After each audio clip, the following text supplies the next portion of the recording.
repetir, porque eu peço para o aluno sempre fazer uma conta ou outra durante a aula, tá bom? Para ver se está Sim. entendendo e tal, etc. Eu tô com o meu material aqui.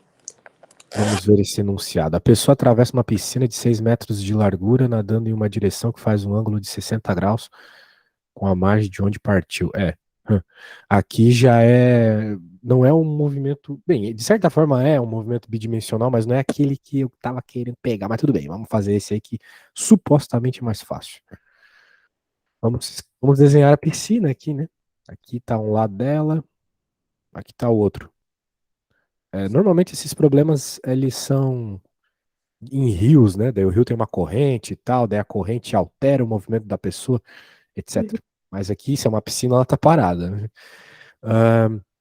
6 metros de largura. Então a gente pode desenhar que aqui tem 6 metros. Física é assim, você tem que desenhar.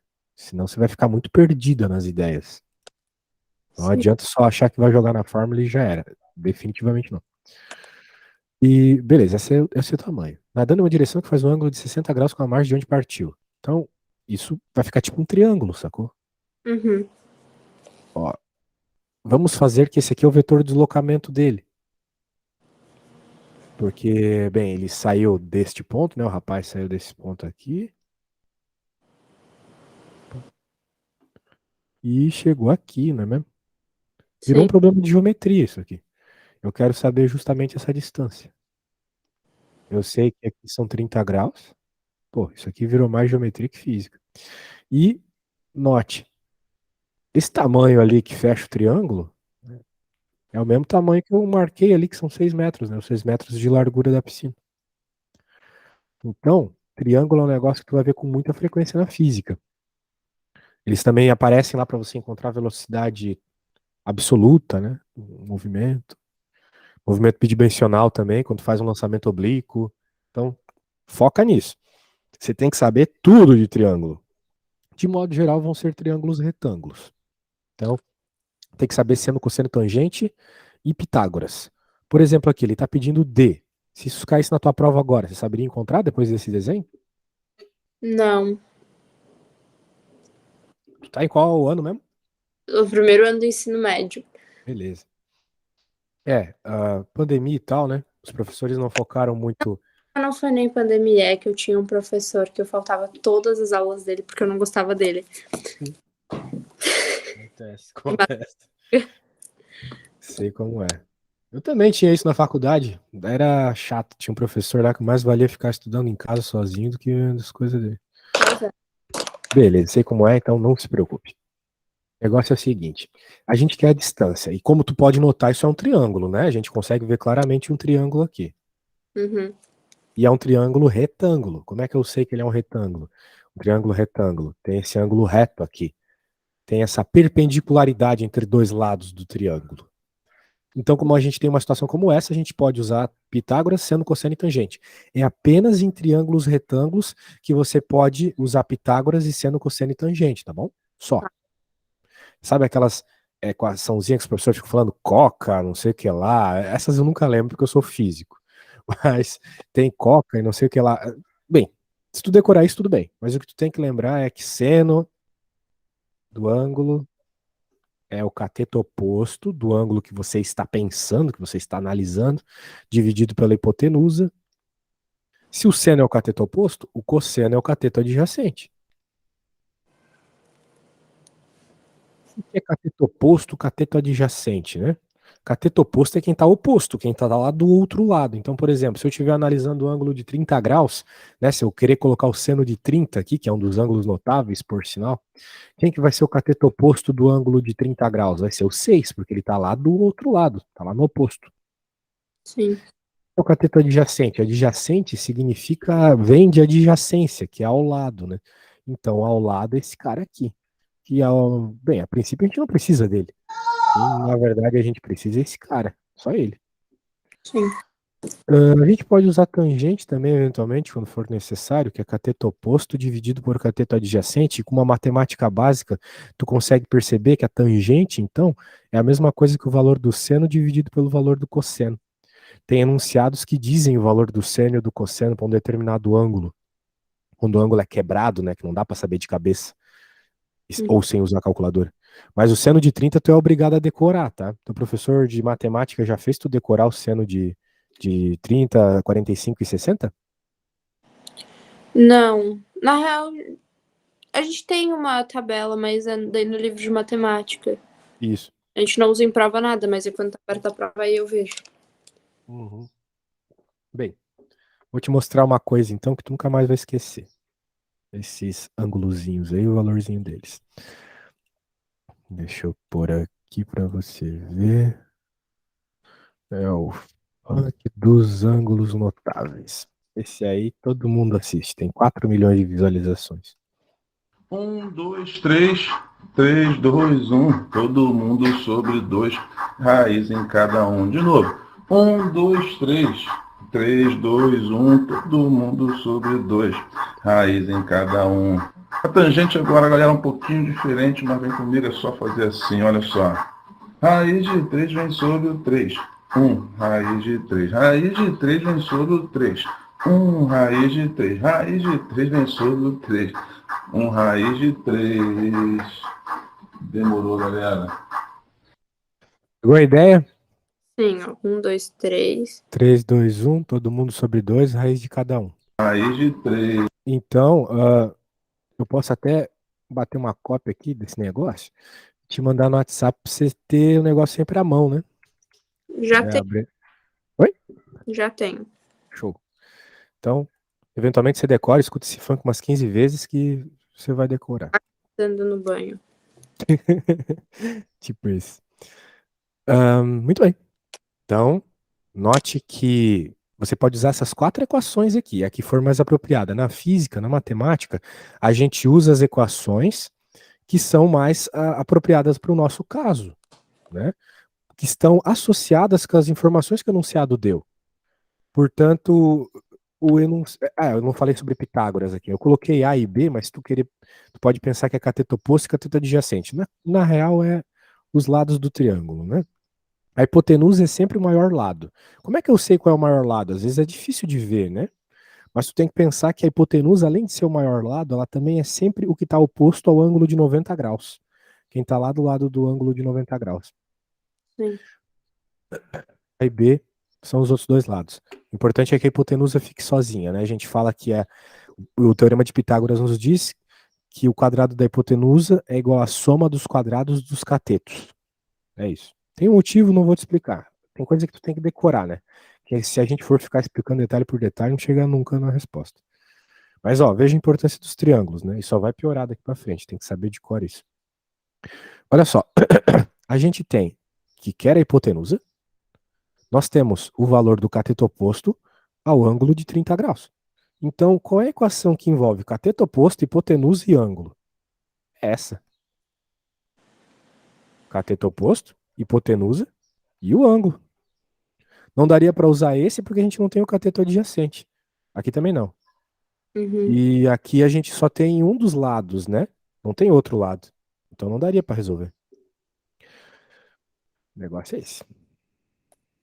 Então sempre se adaptar ao que o problema está dando. Então, vou escrever para você lembrar disso depois. Tudo que eu estou fazendo aqui eu vou te mandar, né? Então por isso que eu escrevo bem assim.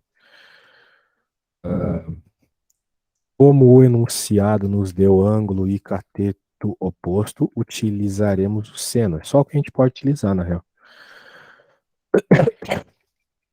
Seno de 30, né? Agora a gente vai colocando cada uma das coisas. Se eu estiver indo muito rápido, fala, tá?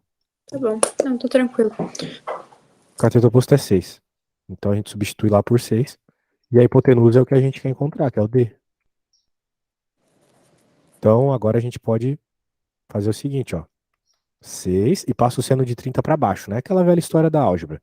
O que está dividindo vai para o outro lado multiplicando. O que está multiplicando vai para o outro lado dividindo. Sim. O seno de 30, como você acabou de ver na musiquinha, é 1/2. Então fica 6 dividido por 1/2, que por regra de fração, né? O 2 vai para cima multiplicando, vai dar 12. Então a hipotenusa mede 12. Note que essa resposta faz sentido, uma vez que isso aqui mede 6. A hipotenusa sempre tem que ser o maior lado do triângulo. Então, no mínimo, ela já é maior que o lado oposto ali. Então faz todo sentido do mundo.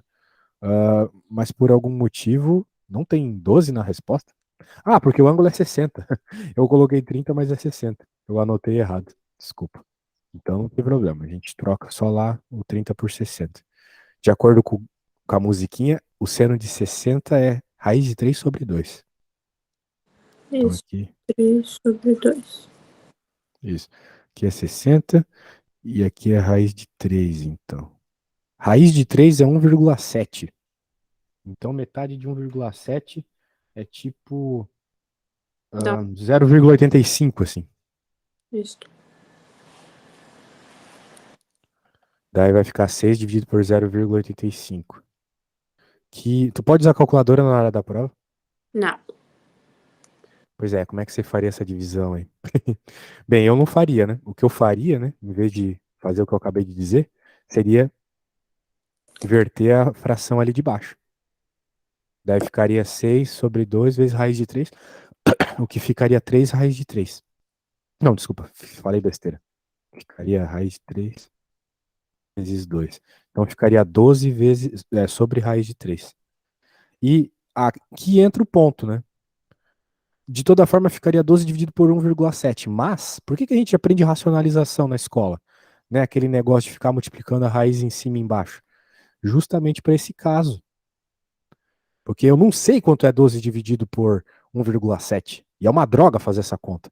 Mas, se eu fazer a racionalização, olha só o que vai acontecer. Raiz de 3 vezes raiz de 3 aqui embaixo vai dar 3.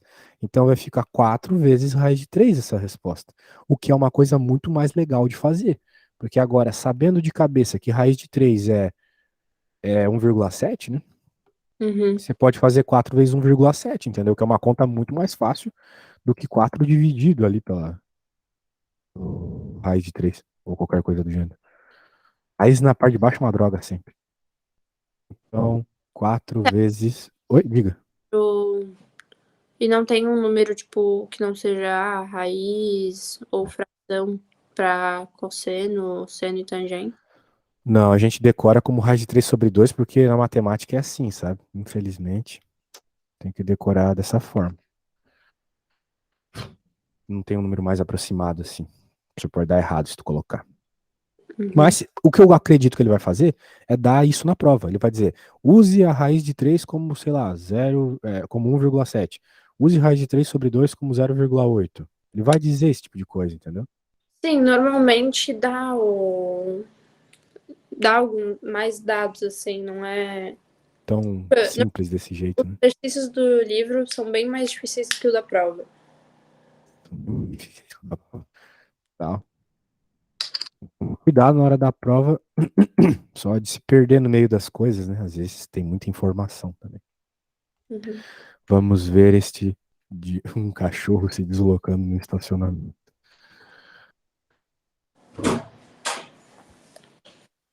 Vamos lá. No estacionamento, um cachorro se desloca em sequência 24 para o oeste, 16 para o norte, 12 para o leste. Uhum. E aí, saberia fazer isso?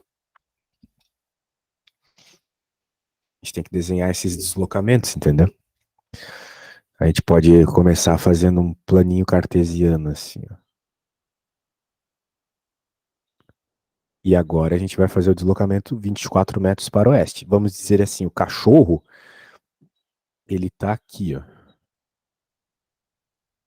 Oeste é para esquerda. É só tu lembrar do centro-oeste do Brasil, né? Ele fica mais para esquerda, certo, Lívia? Daí você tá muda, né? Então não sei se você tá ouvindo ou não. Quando você voltar, eu continuo. Eu tô aqui, eu tô ouvindo sim, pode continuar. Ah, tá bom. Então, 24 metros para o oeste, a gente pode fazer um vetor de deslocamento de 24 metros. Isso aqui. Tá aí. É assim que se faz uma conta como essa, tá? Quando parecer uma dessa que ele fica falando para o oeste, para o norte, para aquela direção, para aquela outra direção, você vai ter que fazer uma por uma. Então, agora vamos fazer 16 para o norte. Como é que eu faço 16 para o norte? Se você quiser, para ser mais precisa, você pode novamente desenhar um plano cartesiano.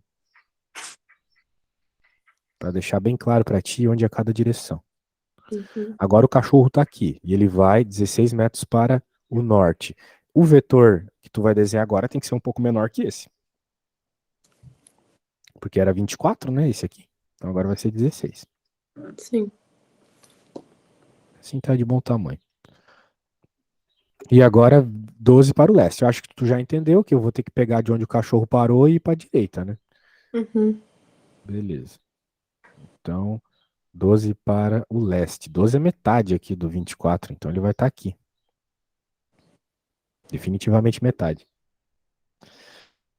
O deslocamento resultante tem módulo? Bem, qual é o deslocamento, né? E aqui vem um conceito físico, então, não é só fazer conta. Deslocamento é a distância total do ponto de início ao ponto de final do teu movimento. Então, como aqui é o início e aqui é o final, a gente está interessado apenas na distância entre o ponto inicial e o ponto final, sacou?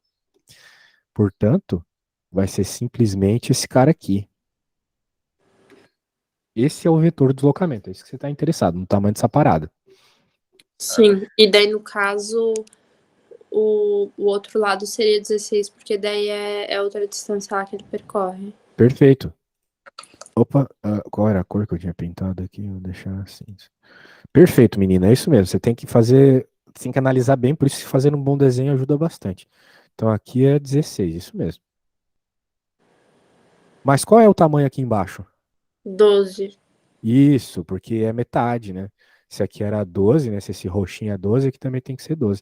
Então vamos colocar os valores para poder fazer uma conta que resolve isso. Qual que é a conta que vai resolver isso, você sabe me dizer? Mas nesse caso não dá de usar o 3, 4, 5? Ah, então você manja do triângulo pitagórico. Claro, dá para utilizar sim.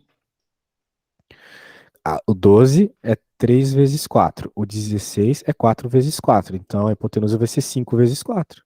Uhum.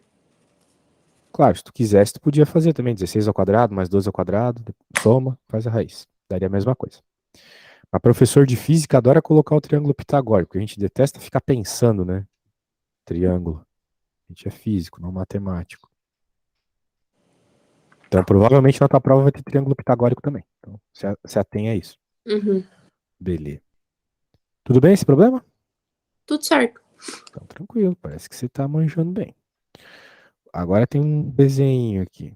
Um Sim. desenho cheio de quadradinhos. Tem alguma daquelas questões que tu me mandou que tu tenha mais interesse de fazer assim? Pra falar a verdade, eu nem li elas. Entendi. Ele mandou outras questões também, mas eu acho que daí já é de outro conteúdo, é de composição de movimento. A composição de movimento eu acho mais fácil, não precisa.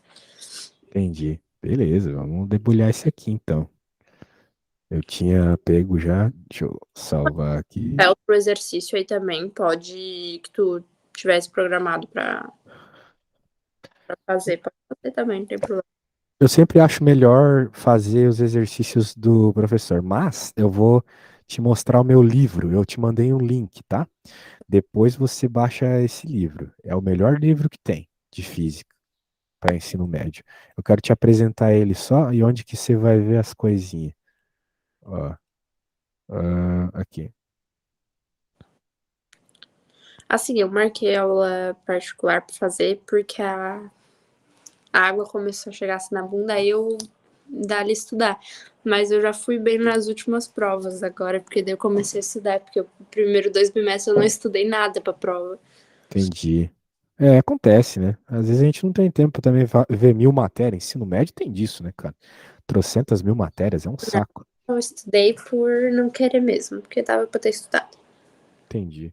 Vou te falar, aqui no livro, né, a gente tem na página 130 cinemática vetorial. Eu até acho que o teu professor pode tirar umas questões desse livro aqui, porque ele é bem difundido entre os professores, sabe? Então, Uhum. provavelmente ele vai tirar algumas da lista de exercícios. Então, só para tu conhecer esse capítulo aqui, ah, eu vou te. Poxa, tá bem longe. Ah, não, tá aqui, 130. Deixa eu só chegar lá. Ó, veja, tem toda uma introdução sobre vetores. Antes eu acho que tu não precisa, porque é basicamente entender Pitágoras. Uhum. Tu pode já vir direto à parte de física aqui, cinemática vetorial. Ele vai apresentar alguns conceitos que eu posso te introduzir antes de tu pegar para ler. Quando que é a tua prova? A minha próxima prova de física Deixa eu pegar aqui no calendário certinho. Mas acredito eu que seja daqui umas 3 semanas. Ah, tem bastante tempo até a prova, então. Você é bem dedicado, não tá vendo com tanto tempo antes, sabe? Tem muito aluno que chega querendo aula assim, Dia um 20 dia. de setembro. Não, é 20. 2 semanas. Tem tempo ainda. Se quiser marcar outras aulas, é que minha agenda tá meio cheia, eu não sei se eu cheguei a te mostrar. Mas tá. E o problema é que é tudo de manhã. Ah, não. Não tem problema. Tem horário à tarde e à noite também. Ah, tá. Só é um pouco mais caro.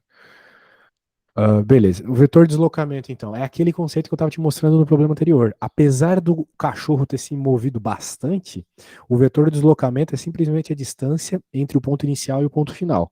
Que eu tenho certeza, na tua prova o professor vai cobrar só por Pitágoras. Existem outras formas de encontrar vetores diagonais, né? Que, de forma geral, se utiliza a lei dos cossenos. Mas eu acho que o professor não vai cobrar isso, porque provavelmente o professor de matemática nem passou a lei dos cossenos ainda. Então, é só Pitágoras. Pitágoras vocês meio que têm obrigação de saber. Sim. Então ele vai cobrar. E daí, continua essas ideias, né? Do deslocamento vetorial, que é aquilo que a gente fez agora há pouco, surge a velocidade vetorial, que vai ser a velocidade dada pelo vetor de deslocamento. Ou seja, o módulo do vetor de deslocamento dividido pelo tempo que demorou para fazer aquele movimento. Por exemplo, o cachorro deve ter demorado para caramba para se deslocar aqueles 20 metros que a gente viu, né? Porque, na verdade, ele se deslocou 24, depois 16, depois mais 12. Ele se Mas, deslocou muito, né? Diga. no caso, esse vetor de deslocamento foi o que a gente calculou ali do cachorro, isso? Isso, Tá. exato. Se a gente fizer a soma agora de 24 mais 16 mais 12, a gente está obtendo o deslocamento escalar. Deslocamento escalar. Uhum. Mas, para fazer aqui a parte de cinemática vetorial, a gente usa o deslocamento vetorial, que é só aquela distância entre o ponto inicial e final. E é isso que ele está colocando aqui. Então, você vai ter que se virar com trigonometria para encontrar, mas depois é só fazer a divisão pelo tempo, né? Que nem você já estava fazendo aí nos outros assuntos, para encontrar a velocidade. E ele vai ficar falando aqui um monte de coisa disso. Por exemplo, né? Isso aqui é um clássico. Esse é um clássico.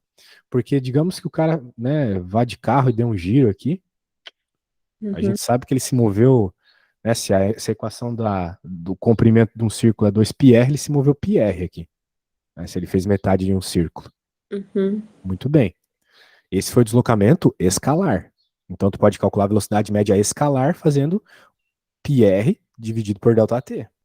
Se não, o deslocamento é o diâmetro? O deslocamento vetorial é o diâmetro, exatamente. 2r sobre ΔT vai te dar a velocidade vetorial. Então são velocidades diferentes, entendeu? Mas é o mesmo movimento. Isso que é curioso. Isso que causa confusão. Por isso que eu tô te falando disso, para quando tu for ler ou ver exercício, tu não se confundir. Existe essa semelhança mesmo. Então Entendi. cuidado, bastante cuidado. E problema de mapa é o que mais cai nessas paradas, hein? E ele vai continuar essas paradas aí, é velocidade vetorial instantânea, né? O que que acontece? Existe velocidade média e velocidade instantânea. Você já viu isso lá quando você estudou sorvetão, vovô ateu, né? Sorvete, etc. Existe essa diferença, né? O vovô ateu lá, o V igual a V0 mais AT, é uma equação de velocidade instantânea. É tipo o que o velocímetro do carro mede. Agora, tu pegar a distância da tua casa até a casa da tua avó e ver o tempo que teu pai faz para ir e pegar essa distância, dividir pelo tempo, isso vai dar uma velocidade média, entendeu? São conceitos diferentes, mas que recebem o mesmo nome. E aceleração, continua com a mesma ideia e tal. Ele tá falando um monte de desenho de vetor que tu pode ignorar sucintamente, tá? Se tu entendeu essas ideias que eu já te falei. Ali de somar os vetores, fazer Pitágoras, etc. Muito bem. Então, eu acho só interessante falar um pouco disso, porque ele pode ser que te cobre isso, né? Movimento circular. O professor chegou a falar de movimento circular para ti? Sim, foi assunto da outra prova já. Não vai cair nessa, então. Não. O que vai cair nessa prova, essa minha prova agora, é aquilo que eu te mandei lá. Justamente, é que cinemática vetorial às vezes cai movimento circular. Ah, tá, mas é porque no caso isso já foi explicado pra gente. Mas nada impede que ele cobre de novo. Então é só bom tu saber o seguinte, né? Se a gente está se movendo num círculo, tipo uma curva, né? O que acontece se o freio para de funcionar? O carro sai pelo que a gente chama de tangente. e bate, né, etc. Sai da rua, no caso. Né, o que seria essa tangente? Até foi uma das questões lá que eu falei, não, melhor não ver isso agora. Agora a gente tá vendo aquilo que eu comecei a aula. Tá aqui, a tangente é essa coisa aqui, essa velocidade que daria uma sequência linear ao movimento do carro, né? A questão é que sempre, espera-se pelo menos para não ter acidente, que existe uma força que continua fazendo ele manter o movimento circular, que continue jogando ele para o centro da trajetória, que no caso a gente chama de aceleração centrípeta, né? Que vem de uma força de atrito da roda com o chão, etc. Se não tivesse isso, né? Por isso que pneu careca causa esses acidentes, por isso que a areia na pista causa esses acidentes, porque diminui o atrito e faz o carro sair pela tangente. Tira essa força que joga ele pro centro da trajetória, né? Consegue desenhar isso na tua cabeça? Imagina um carro tentando fazer uma volta numa pista cheia de areia. Ele não vai aguentar, né? Ele vai, sai para fora ali, já era. Beleza? Por isso que é perigoso quando cai caminhão na estrada, né? Porque joga milho na estrada, por exemplo, e areia, etc. Diminui o atrito contra acidente. Água também, né? É, também. A água, a verdade, da aquaplanagem. A aquaplanagem é isso, né? Tu diminui o atrito ali. Muito bem. Bem, aqui ele vai falar umas paradinhas aqui, ele vai continuar nesse papo o tempo todo, né? Mas é bom tu lembrar da aceleração centrípeta. É um assunto que eles normalmente fazem o vínculo aqui. Esse bicho aqui, ó, nossa, quando cai em vestibular, o pessoal chora. Aceleração vetorial, porque, né, às vezes a pessoa esquece de como funciona a aceleração, né? Pensa comigo. Um carro, ele pode ter ele pode estar acelerando enquanto ele faz uma curva ou freando, etc. No caso, vai ter uma variação de velocidade. Então, tu vai ter uma aceleração tangencial, ou seja, uma aceleração associada ao movimento dele, o movimento dele mesmo, a velocidade com que tu está fazendo a curva, que vai aparecer lá no velocímetro. Mas, além dessa aceleração tangente que eu estou te falando agora, associada ao movimento dele ali, vai ter uma aceleração centrípeta, que vem do freio, basicamente, que está jogando ele para o centro da trajetória. A questão é que fisicamente você pode, e normalmente eles cobram isso, encontrar uma aceleração vetorial total, que vai ser a soma dessas duas acelerações, a aceleração tangencial com a aceleração centrípeta. E vai dar um vetor meio, sabe, entre os dois, assim. Chuta como é que encontra esse vetor. Pitágoras novamente, entendeu? Entendi. Então, te pediu aceleração vetorial, você já sabe. Mas aí, no caso dessas acelerações, eles normalmente dão os dados ou tem alguma forma de calcular? Se o professor quiser fazer aquela questão que ninguém vai acertar, ele vai bolar uma forma de tu calcular, que qual seria, né? E aí vem o ponto. A aceleração centrípeta, como o próprio enunciado mostra, e tu já viu na outra prova, é sempre V quadrado sobre R. Uhum. Onde V quadrado é a velocidade que o cara tá fazendo a curva lá. Agora, a aceleração tangencial, quem é? É a própria aceleração que aparece lá no vovô ateu, por exemplo, ou no sorvetão.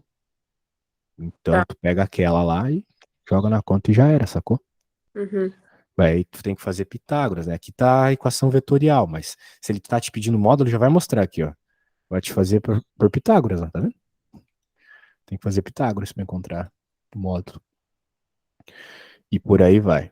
Daí ele vai começar a falar de uns casos específicos aqui que me parece que o professor passou antes desse assunto até. O MCU, o MRU, o MCU em especial, né?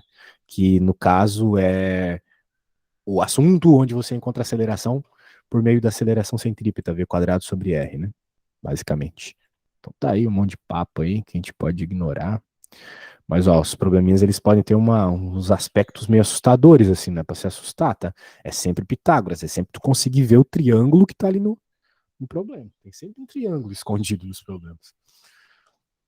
Beleza, acho que deu de... Aqui, ó, tu disse que tá boa em composição, então a gente pode parar. Vamos continuar lá nas coisas que você mandou. Deixa eu pegar lá o primeiro probleminha.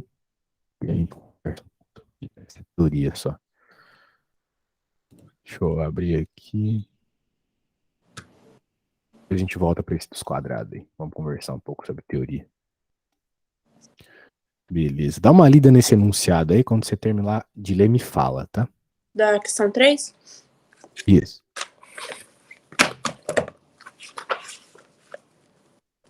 Você é de Florianópolis, Lívia? Sim, Ah, legal. Sou de Joinville. Conhece? conheço. Legal. Você não tem sotaque de Floripa? Todo mundo fala isso, mas eu sou manezinha mesmo, nasci em Floripa. Nascida e criada, mas ninguém fala de onde eu tenho sotaque. Eu não sei se é porque. Não sei porque eu não tenho sotaque. Vou te falar que você parece um pouco as minhas amigas paulistas falando. Ai, não Mas, fala. mas não as paulistas, tipo motoboy lá do centro de São Paulo. As paulistas mais do interior, sabe? Você Melhor. até, você até tem a voz de uma amiga minha de Araraquara, por sinal.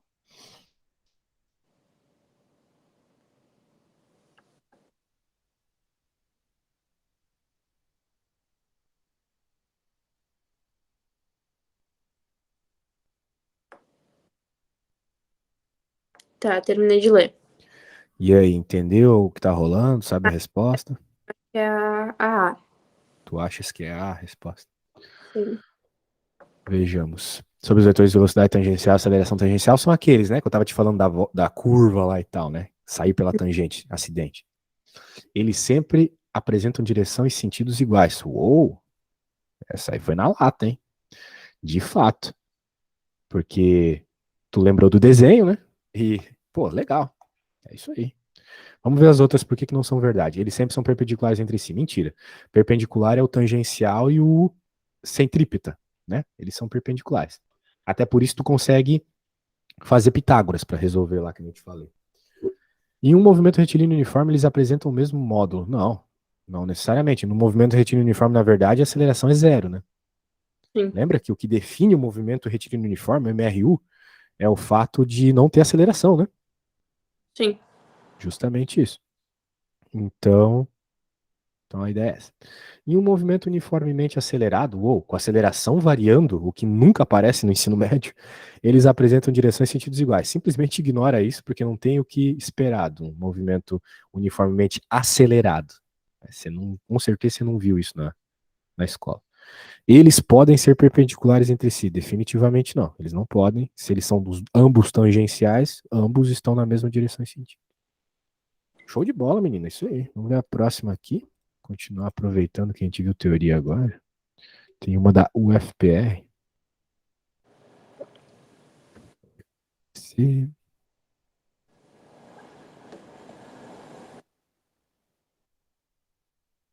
Acho que. Você tinha falado em gravar e postar depois no YouTube. Eu só não sei. Eu tava pensando isso agora. Isso aqui são questões da minha escola. Eu faço parte da instituição Bom Jesus. Eu não sei se pode. Essa do FPR certamente pode postar, porque não é deles, né? Mas as outras eu não sei se Sério que o Bonja tem essas frescuras? tem. Não sabia. Eu dou aula pra uma menina do Bonja aqui de Joinville. Pergunta pra ela. Não, Porque sem problemas, eu coloco lá só pra tu ver, entendeu? No privado. Sem não problema. pode, às vezes, nem bater cópia, tipo, em algum lugar do livro. Isso é louco. Os caras copiam questão de tudo quanto é lugar e não pode bater cópia. Não, mas beleza, eu coloco no privado lá, só tu pode ver a aula. Uhum. E aí, essa aí, dá uma lidinha aí, me diz o que faz sentido. Tá.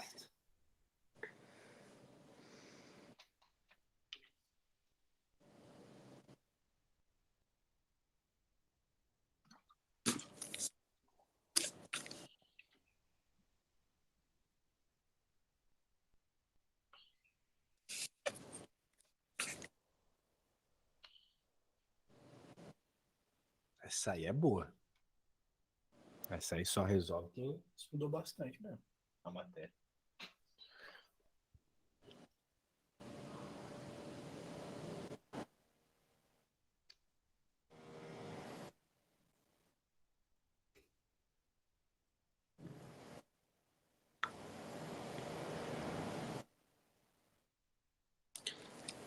Acredito eu ser a C. Eu acho que a resposta certa é C. Somente as alternativas 1, 3 e 4 são verdadeiras. Sim. Vamos ver. O movimento circular uniforme se dá com velocidade de módulo constante. Por que tu acha isso? Porque ele é uniforme, não Ah, uniformemente variado. boa. Então, tipo, ele vai fazer um movimento circular, né? Vai ficar girando, sempre com a mesma velocidade no velocímetro do carro. É isso. Sim. Perfeito, é isso mesmo. Certo essa. Movimento retilíneo uniformemente variado A aceleração é variável. Você disse que isso está errado, né? É. É verdade, a aceleração é constante, né? Tem muito o que conversar aqui. É o vovô ateu lá, o A não muda nunca. Movimento retilíneo uniformemente variado e movimento circular uniforme. Então, o MRUV e o MCU são dois exemplos de movimentos nos quais um objeto em movimento está acelerado. Tu falou que isso é verdade. Sim. Por que tu acha que isso é verdade?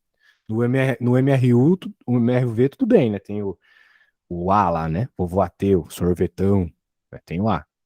Mas no MCU tem aceleração. MCU é movimento. Calma aí. Circular uniforme. Então, pra ser bem sincera, eu falei que era C porque a 1 eu tinha certeza que tava certa. A 2 E de certeza que estava errada, né? a 2 a única que sobrou era C. Aí a 3, tipo, eu não sei te explicar o porquê, daí foi. Perfeito. A gente já fala da 3, que ela é meio tensa mesmo. 4. Movimento retilíneo uniforme ocorre com velocidade constante e aceleração nula. Sim, porque se ele é uniforme, ele não é variado. É o sorvete, né? É. Não tem aceleração no sorvete. E a velocidade é constante. Muito bem. Agora sobre a 3, né? Olha só. A 3 é muito interessante, porque quando a gente pensa no movimento circular uniforme, tu acabou de afirmar lá na primeira que a velocidade era constante, né? O módulo era constante, melhor dizendo. Agora, como é que pode a velocidade ser constante, né? Módulo constante, e ter aceleração? Porque é o que está afirmando a 3, né? Que tem aceleração. Que o MCU tem aceleração. E aí que está a natureza vetorial da velocidade. A velocidade é um vetor. A velocidade é um vetor. O módulo desse vetor é constante. O módulo tem sempre o mesmo tamanho. É o mesmo tamanho para cá, é o mesmo tamanho para cá, é o mesmo tamanho para cá, mas, e aí que está o ponto, não é o mesmo vetor. O vetor está mudando. A direção e o sentido dele está mudando, certo? Sim. Então, o módulo é constante, mas a direção e o sentido muda. Para você mudar a velocidade, é obrigatório ter aceleração. Então, essa aceleração ela está servindo só para mudar a velocidade, mudar a direção e sentido, não para mudar o módulo, entendeu? E qual que é a aceleração? Aquela que a gente já conversou, aceleração centrípeta. A aceleração centrípeta sempre aponta para o centro da trajetória e sempre está presente no movimento circular, tá bom? Tá. Se perder a aceleração centrípeta, por perder o freio, perder o atrito, e Então, aí deixa de ser circular, diga. então, sempre quando se fala de movimento circular, tem aceleração. Sim, Independente sempre. dele ser uniforme. Sim, qualquer coisa que está mudando direção e sentido tem aceleração. Uma curva que não precisa necessariamente ser uma circunferência, poderia ser uma parábola, tipo isso, também vai ter aceleração apontando para o centro da trajetória. Tá. Então eu vou até escrever isso para tu lembrar a teoria por trás dessa parada aí. Num movimento circular sempre há aceleração, apesar do módulo a velocidade ser constante, essa aceleração está alterando a direção e o sentido da velocidade. Beleza? Só isso. Para isso que serve essa aceleração. Muito bem. Pô, depois eu vou. Tu lembra lá de ir no Profis e me avaliar, tá bom? Avalio sim. Obrigado, muito obrigado. Bem, eu acho que eu vou tirar esse negócio daqui para não misturar as bolas. E a gente vai fazer esse em outro Paint para a gente poder salvar isso aqui nesse arquivo só. Agora vamos fazer esse último aqui, eu acho, para a gente tentar finalizar a aula com uma continha. A figura adiante mostra o mapa de uma cidade em que as ruas retilíneas se cruzam perpendicularmente, são quadradinhos, e cada quarteirão mede 100. Então, ó, perpendicular, vai ter que fazer vetor de deslocamento, vai ter Pitágoras. Sim. Pode ter certeza. Você tem essa imagem aí por perto? Tipo, você tá com essa apostila aí, né? Sim, o livro tá aqui do meu lado. Certo, eu acho que seria bom você tentar fazer essa sozinha, tá? Você tenta fazer sozinha e você me manda uma foto do que você fez, eu avalio se tá certo e se estiver errado eu corrijo, tá bom? Beleza. Então dá uma tentada aí, eu acho que você já pegou a ideia. Eu vou te mandar todas as coisas que a gente já fez, tá? Uhum. Tu pode usar como referência, diga. Tá, eu vou fazer aqui, daí eu já te mando, peraí. Sem pressa, faz na tua velocidade. Eu até preciso ir no banheiro. Aí na volta eu vejo como é que tá, beleza? Tá bom.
Certo, moço? E aí, conseguiu resolver a conta até o fim? Não esquece que tu tá no mudo, tá? Ah, você mandou uma foto. Eu tinha escrito que tava no mudo, mas... Ó, foi esse meu pensamento. E da a menor distância que você caminha, eu não consegui... Ah, agora que eu entendi. Agora... eu acho que é isso mesmo. A menor distância que você caminha, né? Não dá pra caminhar por cima das casas, né? Então vai ser 800 mais 600, né? Sim, Que é 1.400. pode ser. E em linha reta daria 1.000. Isso. É isso aí. E beleza, se eu te pedisse qual que é a velocidade escalar e a velocidade média, você saberia encontrar? Digamos que ele tenha feito esse caminho todo aí em 30 minutos. Você saberia encontrar a velocidade escalar média, a velocidade vetorial média? Acho que sim. Pera aí. A velocidade é igual a deslocamento, vetor de deslocamento por tempo, né? A velocidade vetorial é isso. Tá. É isso que você quer saber? Vetorial? Uhum, isso mesmo. As duas, na verdade, né? A escalar também. A escalar no caso do caminho que ela realmente fez, né? Tá, e daí é como a escalar? É a soma do caminho real que ela fez, que é o 800 mais o 600. É o que eu te falei, numa situação como essa, tu vai ter duas velocidades, né? A velocidade escalar, média, né? Vamos dizer assim, que Hum. é o caminho que ela realmente andou, né? 1.400 dividido pelos 30 minutos que eu falei, é dividido por 0,5. E a velocidade média, né? Vetorial média. Seu caminho, a distância real, a distância entre o ponto final e o ponto inicial, que no caso aqui é 1.000 metros. Mas no Ok? caso da velocidade escalar vai dar. Pera aí, só um pouquinho.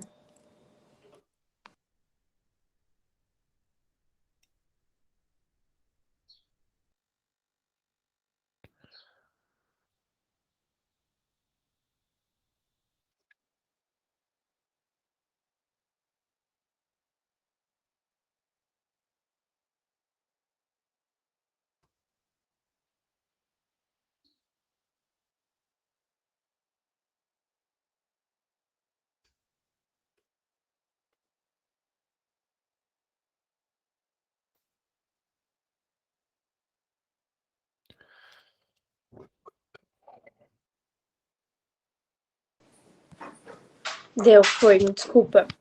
Sem problemas. Mas eu vi que tu entendeu. É isso aí.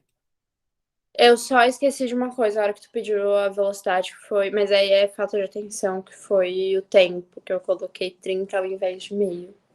Daí ficaria por minuto, não estaria errado, mas seria metros por minuto daí. Beleza?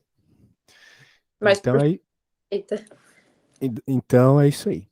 Beleza. O negócio é o seguinte. Hum. Eu acho que você tá bem pra prova, tá? Se quiseres marcar mais uma aula ou outra aí, depois de ter feito bastante exercício, eu acho que seria mais legal. Pelo que eu tô vendo, você é bem esperto, pega as coisas rápido. É isso aí, precisando é só chamar, beleza? Beleza, o professor ainda não explicou o resto do conteúdo. Esse foi o último que ele explicou e completou.